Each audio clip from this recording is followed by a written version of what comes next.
जय Hind defence lovers, स्वागत है आप सभी का डिफेंस ज्ञान सीरीज के एक बेहद ही फ्रेश एपिसोड में। अभी आप अपनी स्क्रीन पर जो ये पिक्चर देख रहे हैं, यह भी कुछ ही दिनों पहले काफ़ी वायरल हुई थी। ये MV गोल्डन एर्सनल नाम के एक बल्क कैरियर के क्रू मेंबर्स की तस्वीर है भारतीय नौसेना के मार्कोस कमांडोज के साथ, जिन्होंने इस वैसल और इस वैसल के क्रू को गल्फ ऑफ एडन में पायरेट्स के हमलों से बचाया था। और गल्फ ऑफ एडन यानी कि अदन की खाड़ी दुनिया के सबसे डेंजरस और सबसे वॉलेटाइल शिपिंग लेन्स में से एक मानी जाती है। लेकिन इसी वायरल पिक्चर के कमेंट सेक्शन में कुछ ऐसे एक्सपर्ट्स देखने को मिले थे जो कि मार्कोस के गियर पर सवाल उठा रहे थे। कोई कह रहा था कि इतने सिंपल क्यों दिख रहे हैं, किसी का कहना था कि इनके ग्लव्स सही नहीं है, इन्होंने सही तरह का गियर नहीं पहना है, ये गन ऐसी क्यों है, वैसी क्यों है, और इस तरह के कुछ और प्रश्न। तो आज के इस एपिसोड में हम बात करेंगे भारतीय नौसेना के मार्कोस के बारे में कि वो एक्चुअल में क्या चीज़ है। तो अंत तक बने रहिएगा, आज की वीडियो आपको काफ़ी इंटरेस्टिंग लगने वाली है। So without wasting any time, let's begin.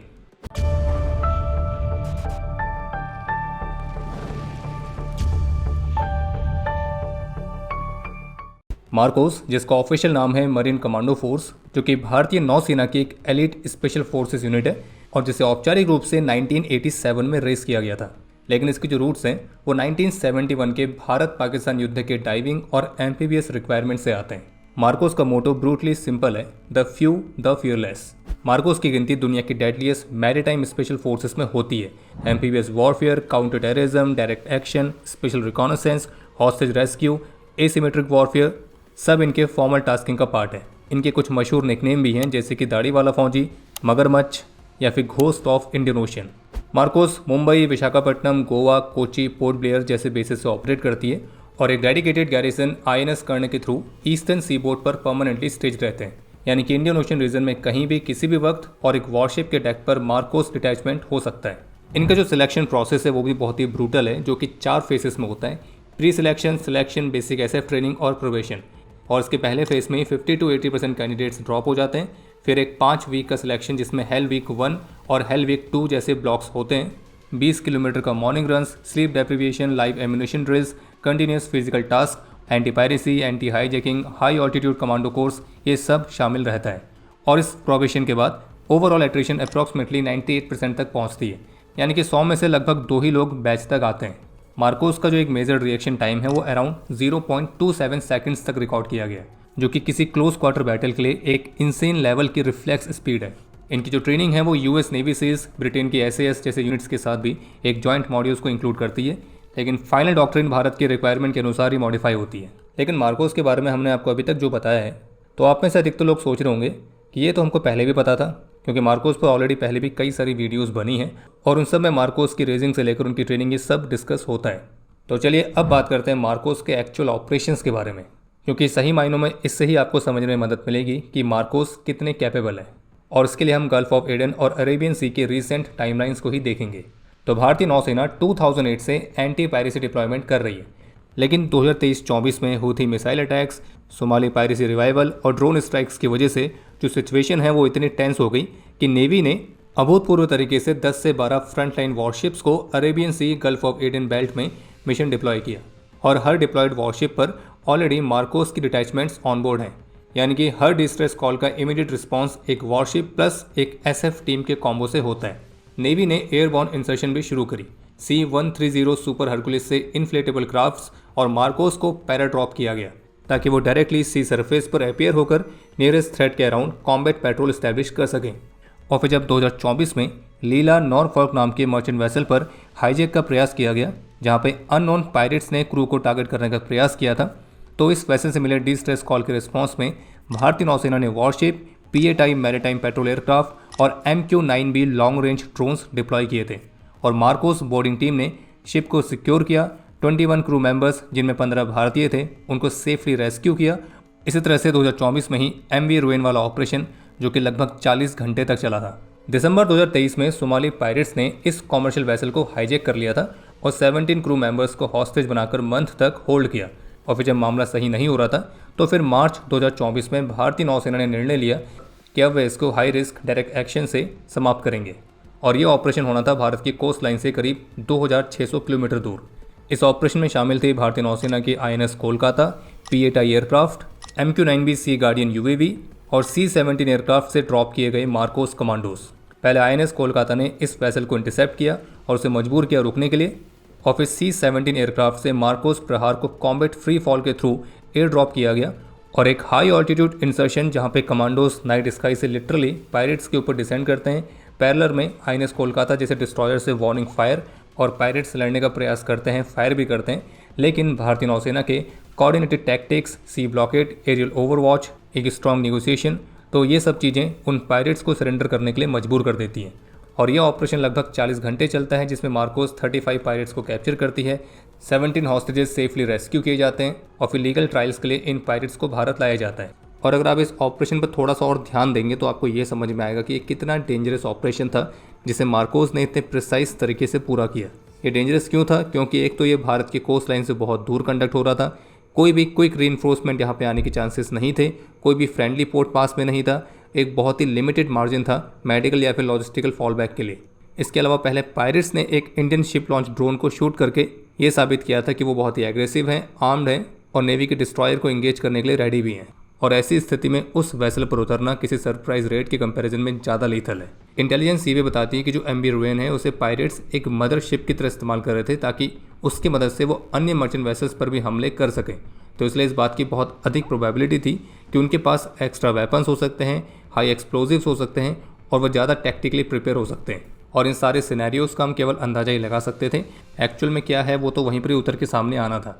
और ऐसे में मार्कोस को डोमिनेट करना था इन 35 शूटर्स को, वो भी क्लोज क्वार्टर में, और हॉस्टेजेस को सिक्योर भी करना था। और इसलिए इस तरह के high risk ship boarding scenarios में ऐसा बहुत ही रेयर होता है कि किसी को इंजरीज भी नहीं हुई, सारे पायरेट्स पकड़े भी गए, वो भी अलाइव, और सारे हॉस्टेजेस को रेस्क्यू भी कर लिया गया।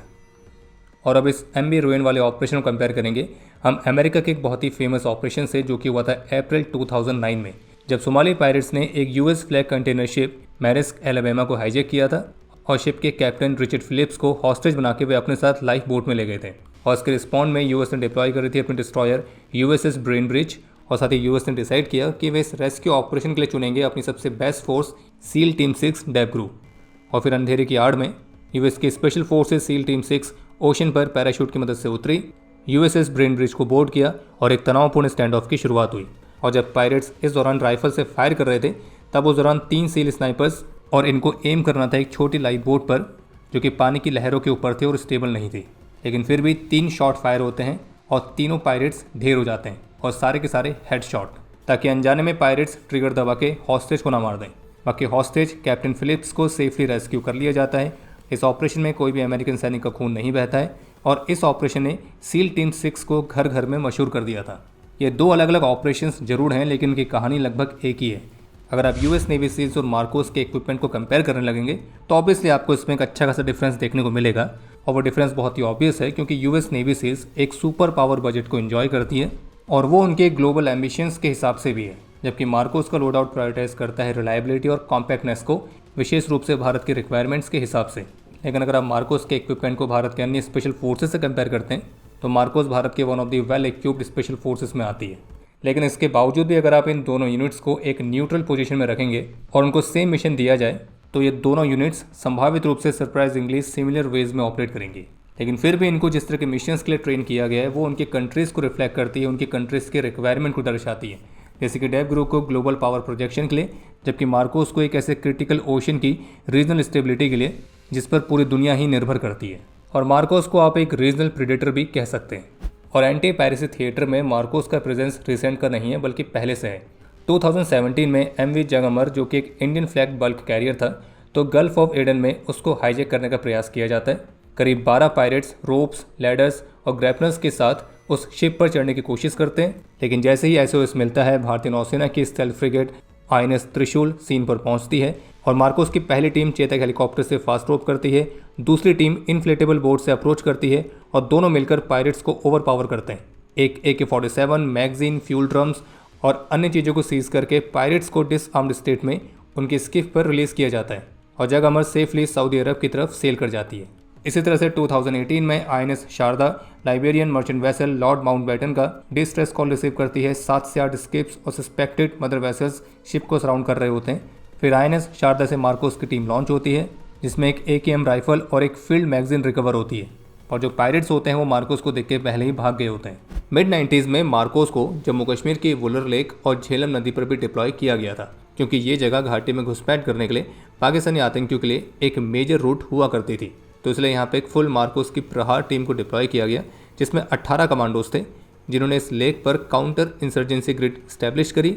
और फिर इनकी डिप्लॉयमेंट के बाद से इस जगह से वाटर रूट के साथ साथ जो घुसपैठ की कोशिश थी तो वो लगभग ज़ीरो हो गई थी, क्योंकि आतंकियों के अंदर इस हद तक डर बैठ गया था कि उन्हें लगता था कि अगर वे यहाँ से जाएंगे तो ये जो दाढ़ी वाली फौज है ये उनकी बोट के साइड से डार्क वाटर से कहीं से भी निकल के सामने आ जाएंगे।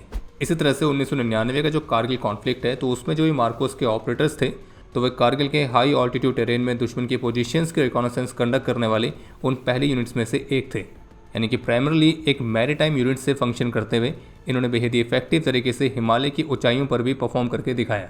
तो आप समझ सकते हैं कि जो ट्रेनिंग है वो केवल समुद्र तक ही सीमित नहीं है। और प्रैक्टिकल टर्म्स में मार्कोस क्लोज रेंज ऑपरेशंस में किसी भी टियर 1 मैरीटाइम यूनिट के जितने ही लीथल हैं। और ये सारे ऑपरेशंस एक पैटर्न दिखाते हैं कि मार्कोस एक शो ऑफ फोर्स से ज़्यादा एक सर्जिकल टूल है। मिनिमल शॉट्स, मैक्सिमम कंट्रोल, और एनिमी को या तो डेटर करना है या फिर प्रिसाइज वायलेंस से न्यूट्रलाइज करना है। मुंबई के 26/11 वाला जो ऑपरेशन था, जो कि आमतौर पर भारत के एलिट फोर्स एनएसजी के नाम से याद रखा जाता है, लेकिन टैक्टिकल टाइमलाइन देखा जाए तो ताजमहल होटल के अराउंड मार्कोस ने एक क्रूशियल अर्ली रोल प्ले किया था। ताज होटल पर जब पाकिस्तानी आतंकियों ने हमला किया था, उन्होंने कई सारे हॉस्टेज बनाए थे, मल्टीपल फ्लोर्स पर मूवमेंट कर रहे थे। तब एनएसजी के आने से पहले मार्कोस टीम ने ही वाटर फ्रंट साइड से एंट्री ली थी, रूम्स और कॉरिडोर्स को सिस्टमेटिकली क्लियर किया था और एनएसजी के आने तक एक कंटेनमेंट और इंटेलिजेंस पिक्चर सेट की थी। लेकिन वापस आते हैं उस वायरल फोटो पर कि एक पायरेसी रेस्क्यू में मार्कोस का प्राइमरी ऑब्जेक्टिव क्या होता है। क्रू को सेफली रेस्क्यू करना, शिप को स्ट्रक्चरली सेफ रखना, एविडेंस प्रिजर्व करना ताकि पायरेट्स को लीगल ट्रायल में कनेक्ट किया जा सके, और एस्केलेशन को अवॉइड करना ताकि बाकियों का इंटरफेरेंस ना बढ़े।